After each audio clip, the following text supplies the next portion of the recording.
Balik lagi bersama saya. Kali ini mari kita akan bahas tentang narkoba. Nah, bagaimana sih hukumnya menjual atau membeli narkoba? Kita simak. Jadi Allah tuh maha bijaksana, itu agama, jiwa, akal, harta, dan kehormatan diri dari hal-hal yang merusak. Maka seluruh hal-hal yang merusak salah satu dari 5 hal di atas diharamkan dalam Islam. Menghalangi orang beribadah diharamkan, membunuh jiwa tanpa dosa diharamkan, minum arak diharamkan, mencuri diharamkan, dan berzina diharamkan.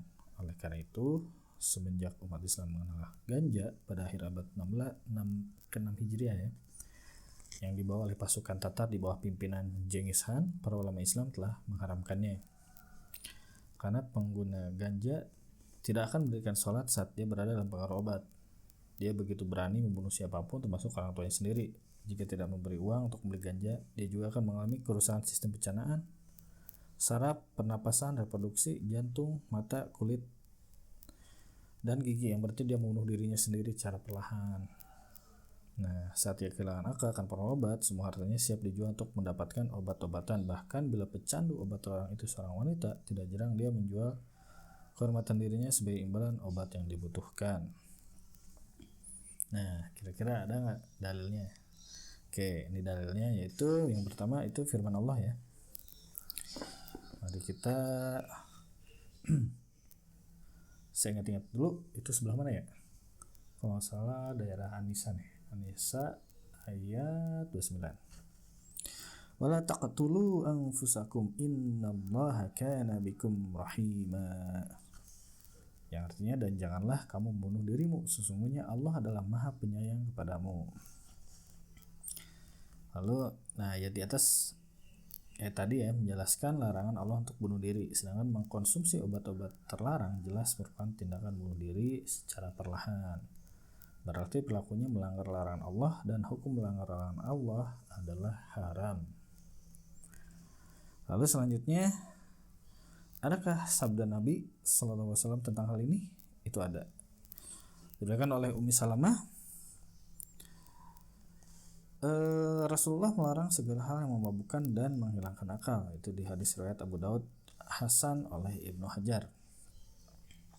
Lalu yang terakhir ada juga ijma para ulama yang dinukil oleh Al-Kharafi yang meninggal tahun 684 Hijriah. Dia berkata, para ulama fikih di zaman sekarang sepakat melarang tumbuhan yang dikenal dengan nama hashish atau ganja ya, yang dikonsumsi oleh orang-orang fasik. Ini saya ketahui kalau nggak salah di Al-Furq ya, karya Al-Furq itu jilid 1 halaman 372. Coba teman-teman cek ya. Nah, akan tetapi dibolehkan menggunakan obat bius untuk keperluan medis ya, seperti bius lokal atau total pada saat melakukan operasi berat dan ringan, karena hal ini termasuk dalam kondisi darurat ya. Jadi kalau darurat itu emang boleh gitu. Lalu juga An-Nawawi berkata, bila dibutuhkan mengkonsumsi obat bius pada saat amputasi tangan yang telah membusuk akibat suatu penyakit, terdapat perbedaan pendapat dalam mazhab Syafi'i ya. Namun pendapat yang terkuat tuh hukumnya dibolehkan. Nah, itu saya baca di mana? Saya baca kalau nggak salah dulu saya baca di Al-Majmu' Syarh Al-Muhajjam. Nah, itu jilidnya kalau nggak salah jadi 3 guys. Jadi 3 halaman 9. Oke, lalu selanjutnya Ibnu Hajar Al-Haytami berkata, haram hukumnya mengkonsumsi segala benda yang merusak tubuh seperti opium, kecuali sedikit dalam rangka untuk keperluan pengobatan dan diyakini tidak akan membahayakan jiwa.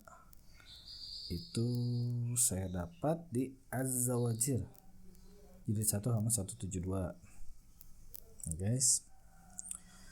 Nah, setelah tahu haram hukumnya mengkonsumsi obat-obat terlarang kecuali untuk keperluan medis, maka hukum menanam, mengolah, dan memperjualbelikannya juga haram, guys. Ini ada juga di sabda Nabi. Dia bersabda ya, wa innallaha azza wa jalla idza harrama ala qaumin akla syai'in harrama tsamanah.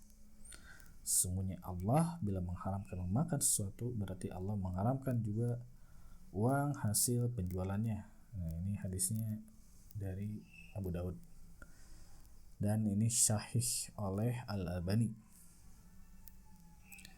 Lalu ada lagi Ibnu Hajar Al-Haytami berkata, menjual ganja kepada orang untuk dikonsumsi hukumnya haram sekalipun si penjual tidak mengetahui pasti bahwa si pembeli akan menyalahgunakannya, sama seperti haramnya menjual anggur kepada orang pembuat minuman keras.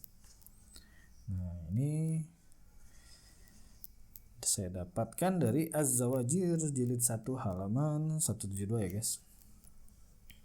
Nah, pengecualiannya ada guys, ada. Jadi dikecualikan dalam hal ini memproduksi dan menjualnya kepada pihak berwenang untuk keperluan medis. Maka mayoritas para ulama membolehkannya karena digunakan untuk suatu hal yang dibolehkan, yaitu keperluan medis. Nah, ini teman-teman bisa baca di Al-Mawsu'ah Al-Fiqhiyah Al-Kuwaitiyah jilid ke-11 ya guys. Itu halaman 36. Oke, begitu guys. Semoga teman-teman bisa stop sekarang konsumsi narkobanya ya guys. Buat para bandar juga ya segera insaf lah dari jual narkoba.